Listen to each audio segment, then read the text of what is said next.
Hello, my friends. Thank you for tuning in to Weird Mythic Podcast. Oh my goodness.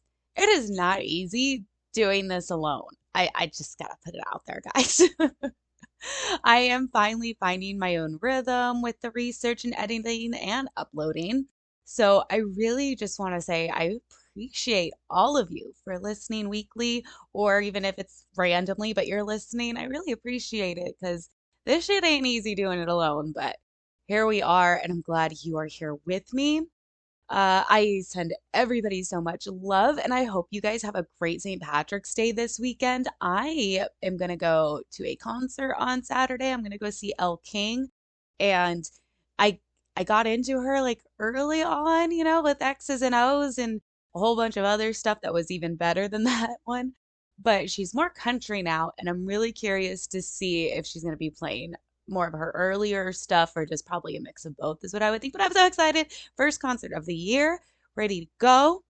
But of course, I am extremely happy for this episode because it has been a very long time since I have done a cryptid episode. Since September, actually. Yeah, way too long for a show that's pretty much about cryptids. This is ridiculous.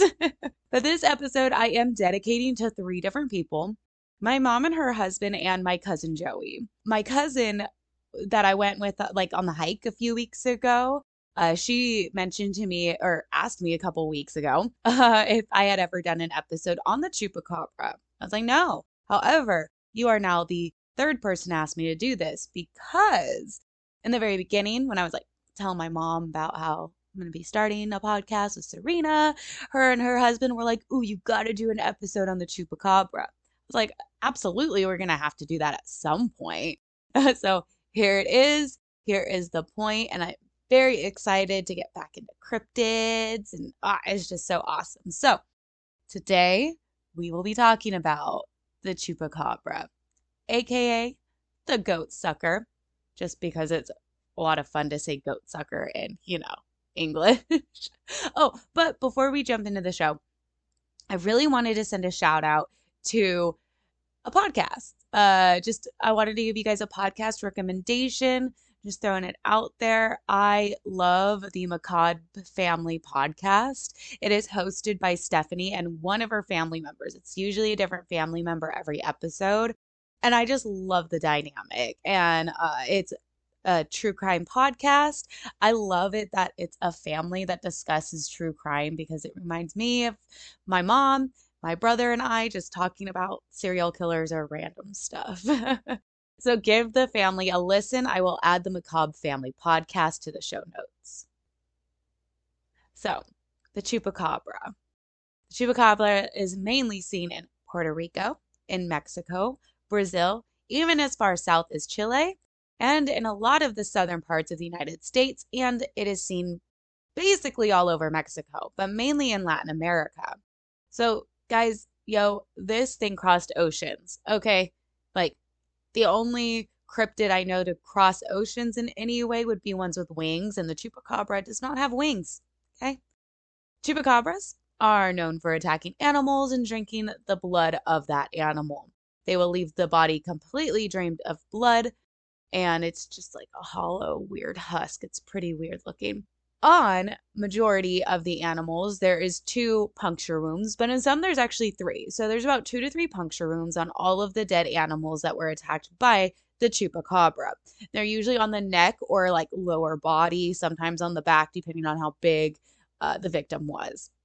Would you like to take a guess on what the chupacabra likes to attack and drink the blood of? I mean, I kind of gave it away. Goats. And of course, sheep and chickens and rabbits, and in some cases, even horses and cows. The characteristics of a chupacabra, which can vary to some, it is about 4.5 to 5.5 feet tall. It's usually oval shaped head and kind of like up and down oval shape, not like laying on a side like a pill. Okay, if that makes sense. I'll post pictures. Anywho.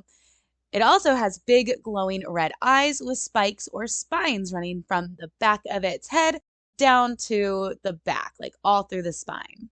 Sometimes there is even a bad smell associated with the chupacabra, And the skin, this is what gets me, man. Like, it's the skin. It is always described as like bumpy, but in a lot of places I've actually seen people describe it as rhino skin, which I've never touched a rhino or seen a rhino that close, so I really can't compare it to that. Or it looks like a semi-furry lizard. The pictures and everything I was seeing, it looks like bumpy, gray, dry skin. And I don't know, the skin is what really gets me with the chupacabra. They all have 4 legs, and sometimes the chupacabras are seen standing on hind legs, like running around on hind legs, not always on all fours. Other characteristics of the chupacabra is that it's the size of like a small bear, and it's even been described as a kangaroo with long fangs, or a reptilian-like with huge red eyes. Or, like I said, guys, there's lots of variations, but it kind of does get into like, it's more of like a small wolf without hair. And in some sightings, and these are older sightings, and I'll touch on that just a little bit, but it was even seen as like half human, half vampire beast. It was kind of like a human bat hybrid. But what could it be? What could the chupacabra be? I think it's a hybrid, but we'll get into my conclusion at the end. But of course, that is one of like the many theories, is that it's a dog and coyote hybrid. Or, I'm gonna try not to say or, guys, but it's really hard with this one. It could also be a dog or a coyote with mange, which mange, if you don't know what mange is a skin disease. It could happen to dogs or even other mammals. It's like a microscopic mite that gets buried in the skin. I did read in a few articles that the chupacabra is related to the Greys, which kind of caught me off guard. I've never heard that before. And as I was like looking through pictures and reading articles, I could totally see how the chupacabras could be associated or even look like the Greys. It's mainly the large almond-shaped head with the big eyes. There was a book that was written in 1992. I'll put it in the show notes. There were stories of the Zunis tribe in New Mexico. In the 1500s, the Zunis would have encounters with the chupacabra. They would describe them as little gray men with spikes on their back. Going back to the Greys. Well, these little gray men would hold knives and attack the local Indians. They were also known to be cannibals. The Zuni tribe and other natives actually warned conquistadors when they came over to the Americas of these little cannibals that lived in the mountains. And I found similar stories of the Tano Indians, or Taino, it's Taino.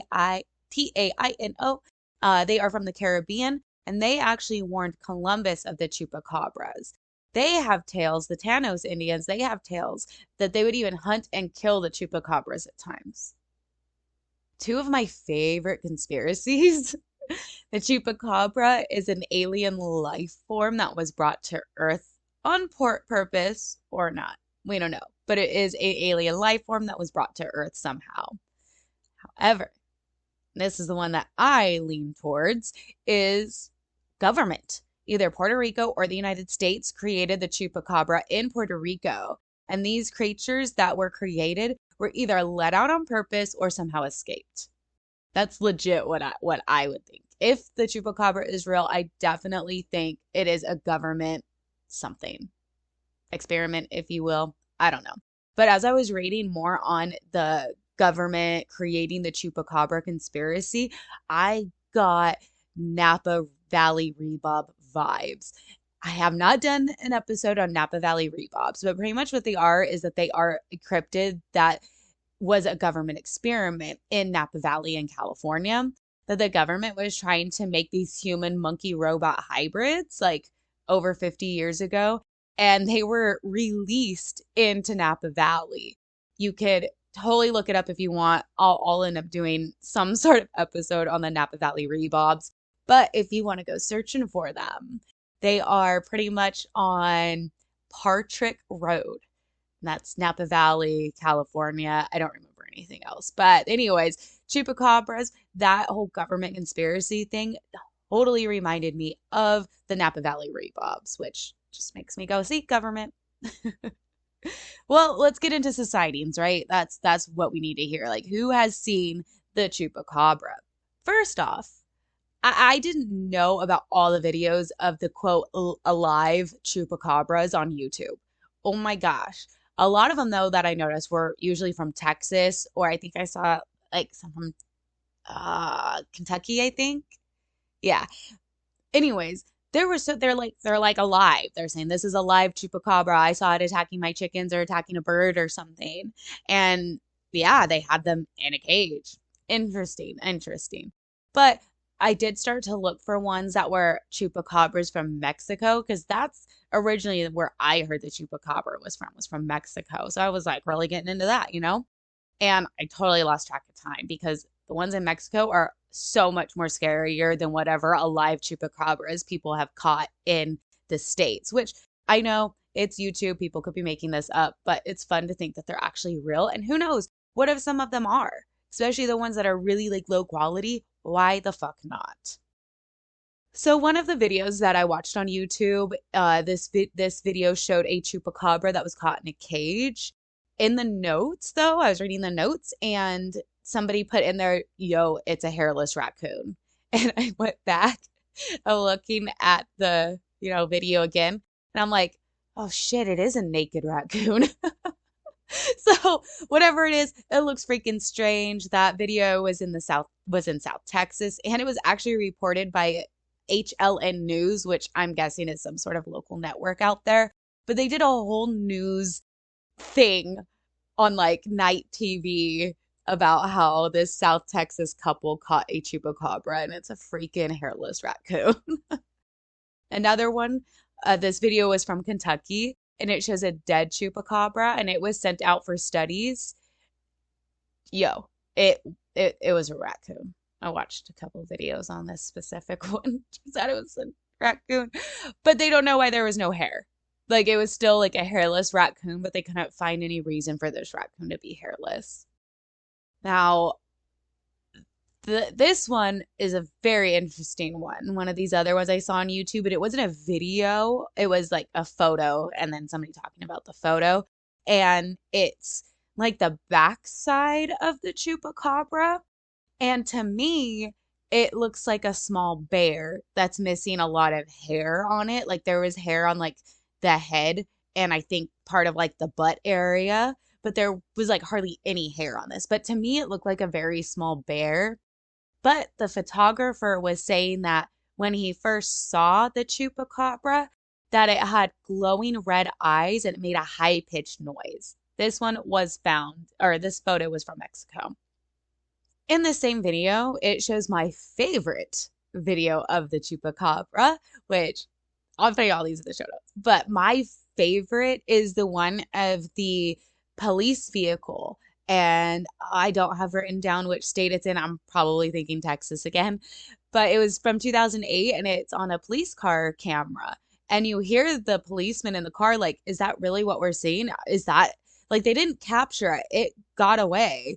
But it is straight up, it doesn't look like a dog to me. It doesn't look like a coyote to me. It's for sure not a raccoon. But this was very interesting. And I love that this video was like, oh yeah, I remember that when that came out in 2008. Hell yeah. So anyways, I'll post that one. That one's my favorite. So I said I was going through, like, I went down a rabbit hole with the ones in Mexico. And I'm posting the one that I thought looked the most trippy. And this is more of a chupacabra, but it's a humanoid.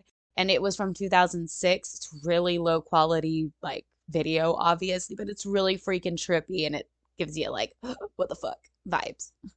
I came across a few articles, of course. One of the ones that I thought was really great was from 1995. It was in the Washington Post and it was written by a man named Carl Ross. The very first line in this article is what made me go, I gotta read all of it.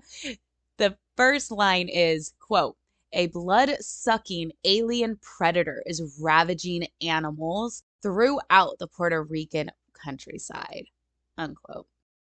The first sightings were in the town of Canovanas. A 25-year-old resident named Masael Negron describes the chupacabra as a 3 to 4 foot tall creature with skin like a dinosaur with bright red eyes the size of eggs, long fangs with multicolored spikes from head to its back. Unquote. And according to this article, these chupacabras in the town of Canovanas were sucking the blood from the goats as well as disemboweling their animal victims. At that time, the chupacabra was responsible for 1,000 animal deaths. Near Canovanas is a national forest, El Yunque. This also has a lot of chupacabra sightings or possible animal victims in the area of the chupacabra. And in 1995, there was actually a search party in El Yunque to search for the chupacabra. And there was about 200 people in the search party. It included just people who lived there, civil workers, and police officers. They all went out looking at night to see if they could catch anything. Of course, nothing was found.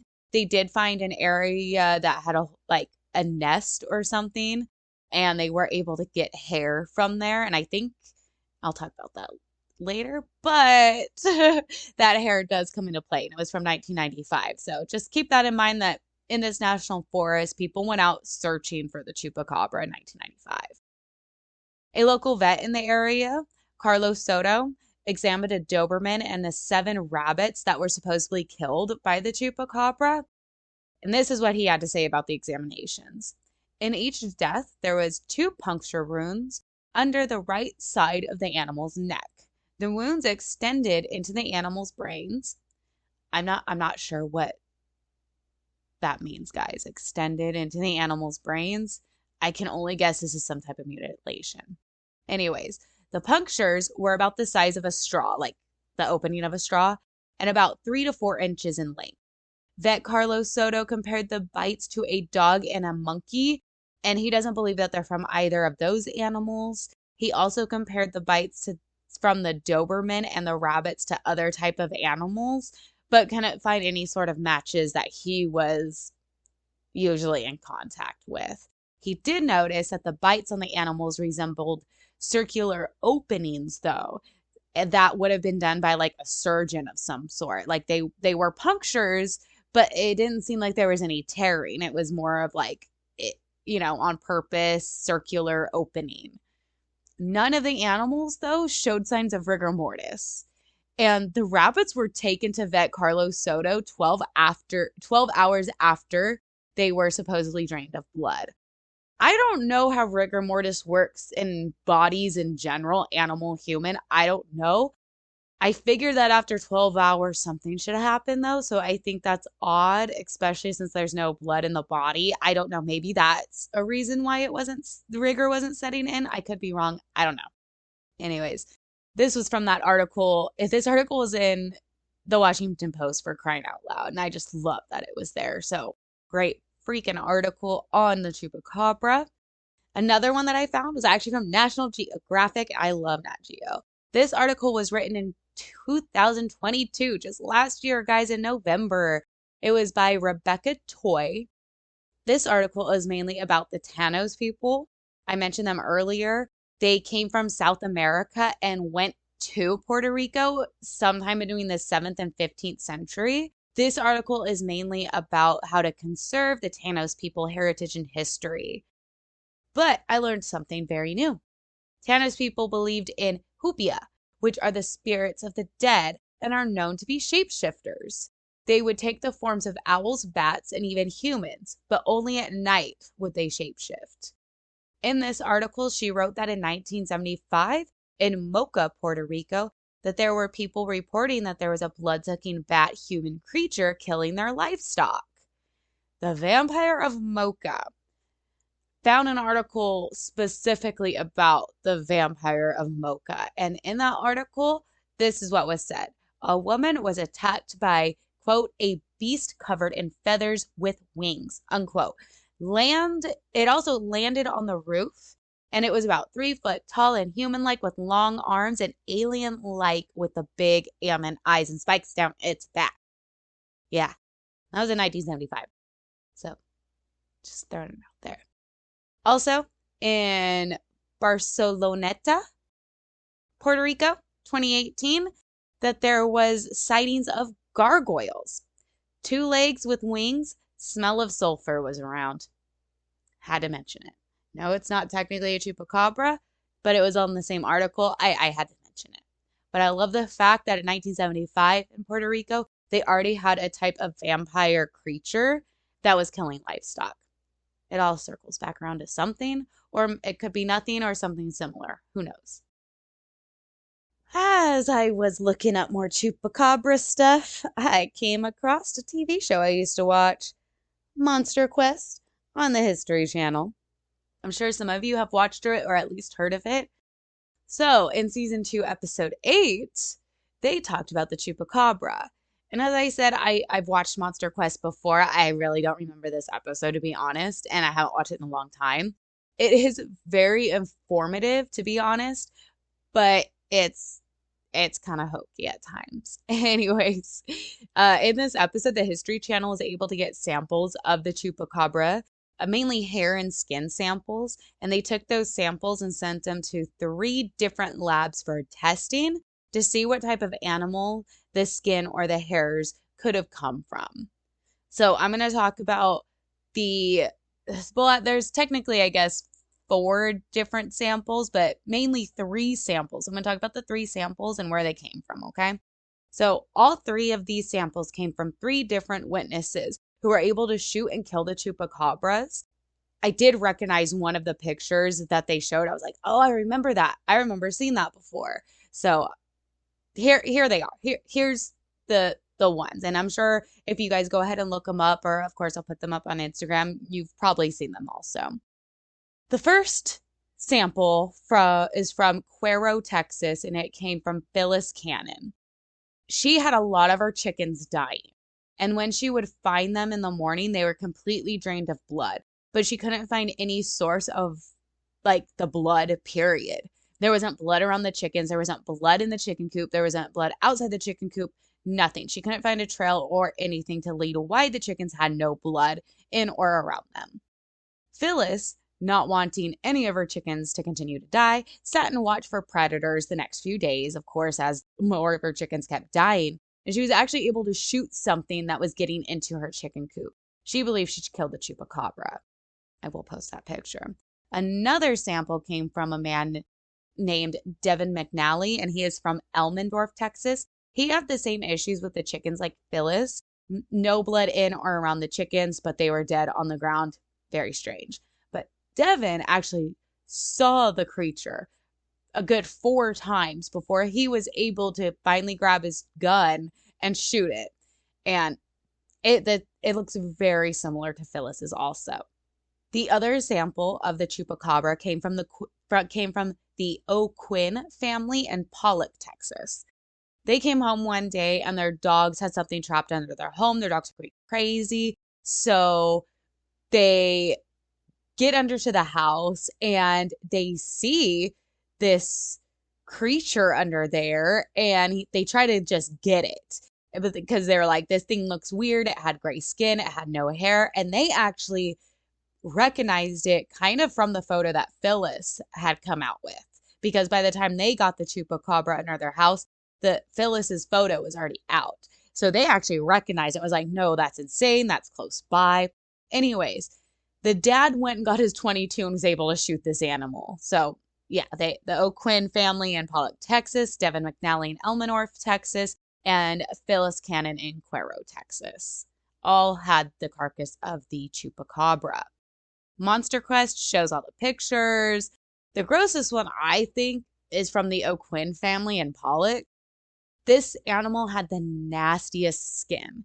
It looked like it was extremely dehydrated. It was very, very bumpy, gray skin, dry, and I don't know. It is just weird. All the witnesses say it's the skin, that gray, dry looking skin.